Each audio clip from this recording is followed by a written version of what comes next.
Good evening, everyone. This is Dr. Mima Gear. I'm here to share with you a very important topic today, and this is your introduction into Ayurveda and the classification of the dosha system. Some of you might already be familiar with this concept, and so this might be a little bit of repetition for you, but I encourage you to still listen through because there's always new information that you can gather as you relearn some of these concepts. Ayurveda is really a 5,000-year-old practice of healing that came from India. And this is a consciousness-based system. And I'll tell you a little bit more about what that means. Ayus, which is the first part of Ayurveda, and the word itself, comes from Sanskrit, and it means for life. Veda, which is the second half, is Sanskrit for science or knowledge. So together, Ayurveda is the science of life. Remember, consciousness is both energy and information that is self-aware. Science is just now catching up to this idea of consciousness, and we're starting to measure different ways in which we can actually document changes in consciousness. As you start to bring awareness into your mind and your body, you will start to shift your focus to new possibilities of both health and happiness. And in this whole paradigm, the body is actually not static. It is dynamic and is constantly transforming. And when you look at your body this way, there is no set point of weight. There is no set point of disease, but it is all dynamic and fluid and constantly transforming, giving you the opportunity in every moment to recreate health and recreate vitality. And this is really the crux of what we're approaching with Ayurveda, knowing that life is in fact multidimensional. In Ayurveda, the belief is that health is actually a state of vibrant balance, in which all the layers of your life are actually integrated. However, in Western medicine, health is defined as the absence of disease. There's a stark contrast between these two systems in how we're approaching health. When you look at disease from an Ayurvedic concept, it's actually put into multiple stages, not just the presence or the absence of disease. There are the first two stages, which is when disease starts to accumulate. The third stage, when it starts to move into other locations. The fourth stage is only when you actually start to see and find physical symptoms that you'll tell your doctor about. And then the fifth and the sixth stage is when the disease actually starts to manifest. Now, from what I've witnessed, most of us can start to detect disease quite early in the stages of 1 to 2 and potentially even 3. And you can start to do this if you learn to tune in to your body's own natural intelligence. And we will hope that you will learn how to do that as you go through our program. In Ayurveda, the body, mind, and soul are in fact all interconnected. And they are what comprise your single uniform field of intelligence. There is not just the body or not just the mind, but in fact all three of these different elements have to come together to form who you are. And remember, in Ayurveda, consciousness is the primary source. Universe is actually viewed as a field of energy and information, and we're not merely just physical machines that learn to manufacture thoughts and emotions, but we know that life is actually multidimensional, and our essential nature manifests as multiple forms.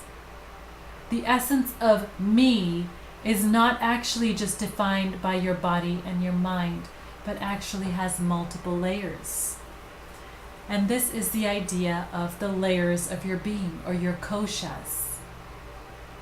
You not only have your physical body, which includes the environment, your personal body, as well as this energy layer called prana maya kosha. That's all comprising your physical body. But there's also 2 layers beyond that. The subtle body, the mind, the intellect, and the ego make that up. And then the causal body, which is personal, collective, as well as universal. Through the process of meditation, it allows you to actually transcend each of these levels and have direct relationships with the causal body as well as the subtle body that exist within you. In Ayurveda, we refer to the 5 basic elements, also known as Mahabhutas. These are the essential building blocks of nature. These are what comprise us as well as the universe around us. Space, air, fire, water, and earth. The 5 basic elements that define who we are. The doshas, which we refer to frequently during this program, are the mind-body constitutions that are made up of these 5 elements. These include 3 categories: Vata, Pitta, and Kapha.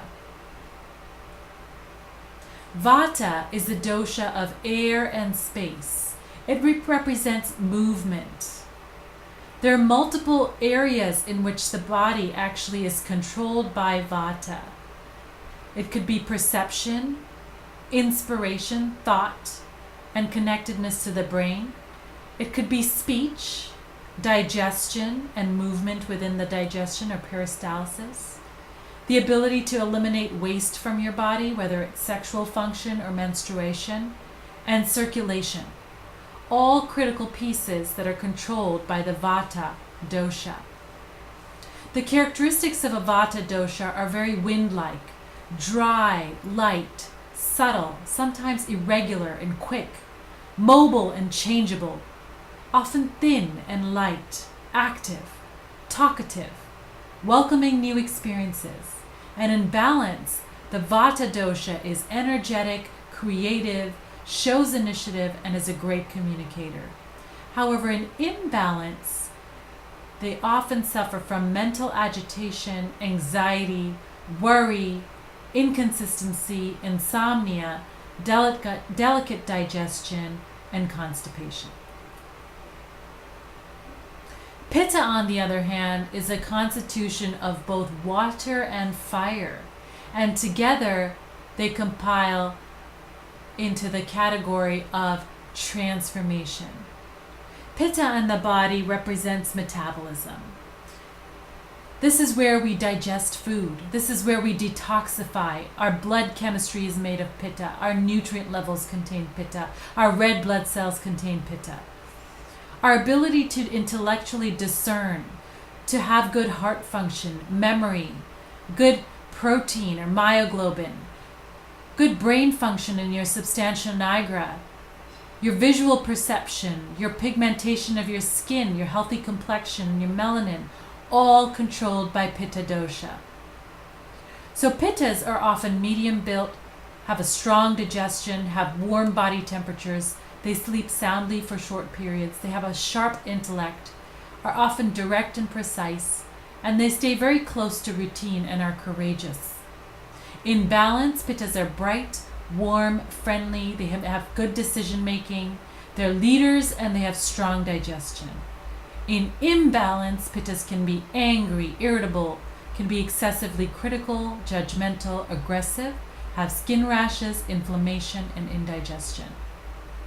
So as you can see, even the healthiest dosha can be brought out of balance and have characteristics that are undesirable. The third dosha is Kapha, which is comprised of water and earth and represents the idea of protection. This is often represented in the body by the digestive tract, but not movement, as you saw with Vata dosha. but in other areas of the digestion. Also, protection. The heart and the lungs are dominated by Kapha dosha. Taste perception, okay? Brain and spinal cord protection and joint lubrication. So again, in balance, the Kapha will be very different from an imbalanced Kapha. Generally, Kaphas are heavy set, have smooth and thick skin and hair, have a deep sound sleep, are often slow moving, but have good stamina. They're easygoing, they're methodical and thoughtful. They like nature and they enjoy routines. In balance, they're consistent, steady, loyal, strong, supportive, content, and calm. But in imbalance, they're inert, dull, needy, attached, often get congested, gain weight, get complacent, and overly protective. So you can find out which dosha you are by actually filling out a questionnaire. There's your basic nature or your prakriti, which could be either one of those three, vata, pitta, kapha, or you might be a combination of either 2 or 3 of those. That is often the dosha that you've been naturally your whole life. But many of us are no longer in a natural state of balance. In that case, I'd recommend doing your Vikriti, which is a more customized version of the Prakriti, and it's based on your current state of health. The Vikriti dosha gives us an idea of what you need to do to bring your body back into balance. But if you're feeling well and you feel completely in balance, you might not need to do your Vikriti, and you can just start with having your Prakriti, your basic dosha. Remember, we can all be a combination of each of these elements: space, air, fire, water, and earth. And although usually it's 2 things that combine to create the vata, pitta, and kapha doshas, each of those 3 categories can also have multiple combinations. In the rare occasion, there are some individuals that are tridoshic, that is, they have characteristics of all 3 doshas. So take some time, fill out your dosha quiz, and find out which dosha most resonates with you.